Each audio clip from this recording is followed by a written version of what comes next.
सर्वप्रथम सर्वांना नमस्कार। माझे नाव विजय रमेश बावदाने। मी कर्मवीर भाऊराव पाटील पॉलिटेक्निक सातारा या कॉलेजमध्ये फर्स्ट इयर डिप्लोमा इलेक्ट्रिकल या विभागामध्ये शिकत आहे। वक्तृत्व स्पर्धेचा आजचा टॉपिक शिष्यवृत्ती योजना आणि अंमलबजावणी या विषयावर मी बोलणार आहे। हरवून आपले जग दुसऱ्यासाठी तो जगला, हरवून आपले जग दुसऱ्यासाठी तो जगला, करुणी उद्धार जनांचे आरक्षणाधीश तो झाला, आरक्षणाधीश तो झाला। असे आपले समाजसुधारक असलेले डॉक्टर बाबासाहेब आंबेडकर, छत्रपती शाहू महाराज, कर्मवीर अण्णा यांनी अखंडपणे जनतेच्या कल्याणासाठी स्वतःला वाहून घेतले। समाजातील तळागाळातील लोकांना शिक्षण घेता यावे म्हणून त्यांनी प्रयत्न केले। अस्पृश्यांच्या शिक्षणाची सोय करून त्यांना विकासाच्या प्रवाहात आणले। शाहू महाराजांनी सामाजिक न्यायासाठी शिक्षण आणि आरक्षणाच्या क्षेत्रात महत्त्वाच्या योजना आणल्या, जसे की सक्तीचे मोफत प्राथमिक शिक्षण, जाती आधारित वसतिगृहे आणि 50% आरक्षणाचा ठराव लागू केला।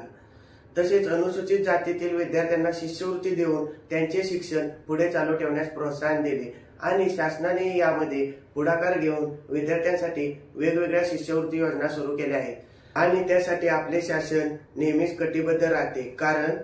कारण अज्ञानरूपी रोपट्याला शिक्षण नावाचे खतपाणी घातले, अज्ञानरूपी रोपट्याला शिक्षण नावाचे खतपाणी घातले तर आणि तरच आजचं छोटंसं रोप उद्याला सुशिक्षित वटवृक्ष होईल, आजचं छोटंसं रोप उद्याला सुशिक्षित वटवृक्ष होईल। महाराष्ट्रात विविध शिष्यवृत्ती योजना उपलब्ध आहेत, त्यापैकी महाडीबीटी ही एक महत्त्वाची योजना आहे, जी आर्थिकदृष्ट्या दुर्बल विद्यार्थ्यांना उच्च शिक्षणासाठी आर्थिक मदत पुरवते। याशिवाय अनुसूचित जाती, इतर मागासवर्गीय आणि भटक्या जमाती यांसारख्या विविध समुदायासाठी महाज्योती, भारती, सारथी, IRTI यांसारख्या संस्थांच्या माध्यमातून अनेक योजना राबवल्या जातात। या शिष्यवृत्तींसाठी अर्ज करण्यासाठी विद्यार्थ्यांच्या कौटुंबिक उत्पन्नाची मर्यादा असते आणि त्यांना मागील परीक्षेत चांगले गुण मिळवणे आवश्यक असते। NMMS ही शिष्यवृत्ती योजना इयत्ता 9वी ते 12वीच्या हुशार आणि आर्थिकदृष्ट्या गरजू विद्यार्थ्यांना दिली जाते। यासाठी विद्यार्थ्याला इयत्ता 8वीत कमीत कमी 55% गुण मिळवणे आवश्यक असते।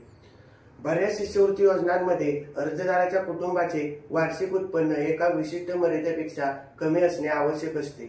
या शिष्यवृत्तीचा मुख्य उद्देश विद्यार्थ्यांना उच्च शिक्षण पूर्ण करण्यासाठी आर्थिक सहाय्य करणे, जेणेकरून उच्च शिक्षण पूर्ण करणाऱ्या विद्यार्थ्यांची संख्या वाढेल। कोणत्याही प्रवर्गातील मुलीसाठी शासनाने संपूर्ण शैक्षणिक तसेच परीक्षा फी माफ केलेली आहे। OBC, SEBC, EWS मुलांना 50% EBC सवलत मिळते। VJNT, SC, ST प्रवर्गातील विद्यार्थ्यांसाठी शैक्षणिक फी तसेच परीक्षा फी माफ केलेली आहे। डॉक्टर पंजाबराव देशमुख वसतिगृह निर्वाह भत्ता या योजनेअंतर्गत ओपन, SEBC, EWS या प्रवर्गातील विद्यार्थी जे वसतिगृहात राहतात त्यांना साधारणतः 40,000 पर्यंत निर्वाह भत्ता मिळतो।